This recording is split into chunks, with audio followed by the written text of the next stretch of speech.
بسم اللہ الرحمن الرحیم۔ آج ہم لیسن نمبر 16 میں را کی تفخیم و ترقیق کے بارے میں جانیں گے، یعنی را کو پر اور باریک پڑھنے کے بارے میں جانیں گے۔ را کو پر اور باریک پڑھنے کے بارے میں بہت زیادہ کنفیوژن کریٹ کی جاتی ہے، حالانکہ یہ اتنا مشکل نہیں ہے، یہ بالکل آسان ہے۔ آئیے ہم اس کو سٹیپ وائز مثالوں کی مدد سے سمجھ لیتے ہیں تو انشاءاللہ عز و جل کوئی بھی کنفیوژن باقی نہیں رہے گی۔ را کو پر پڑھنے کی کئی صورتیں ہیں۔ اس میں سے پہلی صورت ہے کہ جب را پر زبر یا پیش ہو۔ اس کو مثالوں کی مدد سے سمجھ لیتے ہیں، جیسا کہ رجلن، را پر زبر، اس کو پر پڑھیں گے۔ الم ترى، را پر زبر، اس کو پر پڑھیں گے۔ رزقوا، را پر پیش، اس کو پر پڑھیں گے۔ اکثروا، را پر پیش، اس کو پر پڑھیں گے۔ اگلی صورت ہے را کو پر پڑھنے کی جب را پر دو زبر اور دو پیش ہوں، جیسا کہ اجرن، را پر دو زبر، اس کو پر پڑھیں گے۔ اجرن، را پر دو پیش، اس کو پر پڑھیں گے۔ اگلی صورت ہے را کو پر پڑھنے کی کہ جب را پر کھڑا زبر آئے۔ ابراہیم، یہاں را پر کھڑا زبر، اس وجہ سے را کو پر پڑھیں گے۔ اگلی صورت ہے را کو پر پڑھنے کی کہ جب را ساکن حالت میں ہو اور اس سے پہلے کلمے پر زبر یا پیش ہو، جیسا کہ عرشن، را ساکن ہے، عین پر زبر کی وجہ سے را ساکنہ کو پر پڑھیں گے۔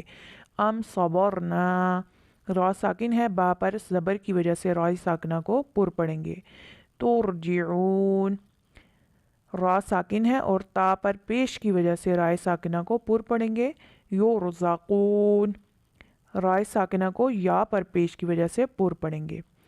اگلی صورت ہے رائے ساکنہ کو پر پڑھنے کی کہ جب را ساکن ہو اور اس سے پہلے عارضی زیر آئے۔ اصلی زیر آئے تو اس وقت را کو باریک پڑھتے ہیں، لیکن جب عارضی زیر آتی ہے تو اس وقت را کو پر پڑھتے ہیں۔ اب عارضی زیر کیا ہے؟ آپ نے اکثر دیکھا ہوگا قرآن مجید میں بعض کلمات الف سے شروع ہوتے ہیں اور الف پر کوئی حرکت نہیں ہوتی۔ ان الف پر جو بھی حرکت لگا کر پڑھیں گے وہ حرکت عارضی ہوگی، یعنی کہ اگر اس حرکت میں زیر استعمال کریں گے تو یہ زیر عارضی زیر ہوگی، جیسا کہ ارجعی، یہ قرآن مجید میں استعمال ہوا، یہاں الف پر کوئی بھی حرکت نہیں ہوتی لیکن یہاں پر زیر لگا کے پڑھا جاتا ہے اور آگے را ساکن ہے۔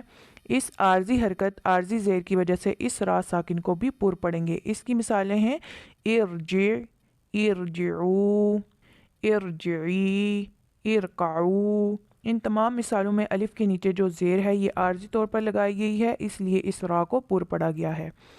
اگلی صورت ہے را کو پر پڑھنے کی کہ جب را ساکن ہو اور اس سے پہلے زیر دوسرے کلمے میں ہو، جیسا کہ رب ارحمہما، یہاں را ساکن ہے، اس سے پہلے الف ہے اور با کے نیچے زیر ہے، یعنی را ساکن سے پہلے زیر دوسرے کلمے میں ہے، اس وجہ سے را ساکن کو پر پڑھیں گے۔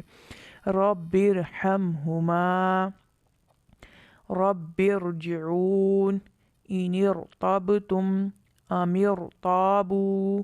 ان تمام مثالوں میں را ساکن سے پہلے زیر دوسرے کلمے میں ہے، اس وجہ سے را ساکن کو پر پڑھیں گے۔ اگلی صورت ہے را کو پر پڑھنے کی کہ جب را ساکن ہو اور اس کے بعد حروف مستعلیہ اسی کلمے میں ہو، اگرچہ اس را ساکن سے پہلے زیر ہی کیوں نہ ہو، اگر حروف مستعلیہ اسی کلمے میں آ جائے گا تو اس را کو بھی پر پڑھیں گے، جیسا کہ کلو فرقن، یہاں را ساکن سے پہلے زیر ہے، اصلی ہے، لیکن اس کے بعد قاف آیا جو حروف مستعلیہ میں سے ہے اور اسی کلمے میں ہے، اس وجہ سے اس را ساکن کو پر پڑھیں گے۔ کلو فرقن، فرقتن، مرصادن، یہاں صاد آیا۔ فی قرطاسن، یہاں طا حروف مستعلیہ را ساکن کے بعد آیا، اس وجہ سے اس را کو پر پڑھا گیا۔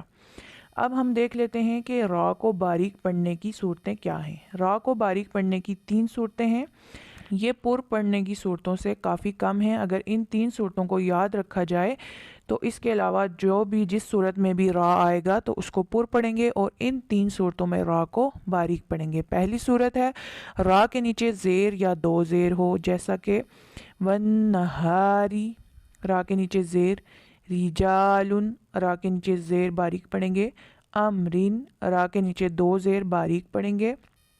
دوسری صورت ہے را کو باریک پڑھنے کی کہ را ساکن سے پہلے زیر اصلی اسی کلمے میں ہو. جیسا آپ نے را کو پر پڑھنے کی صورت میں دیکھا کہ زیر اصلی دوسرے کلمے میں ہو تو پر پڑھیں گے، اور زیر عارضی ہو تب بھی پر پڑھیں گے، لیکن جب زیر اصلی اسی کلمے میں ہو تو را کو باریک پڑھیں گے. جیسا کہ فاصبر، با کے نیچے زیر ہے، را ساکن ہے اور زیر اصلی ہے اور اسی کلمے میں ہے، اس لیے اس کو باریک پڑھا.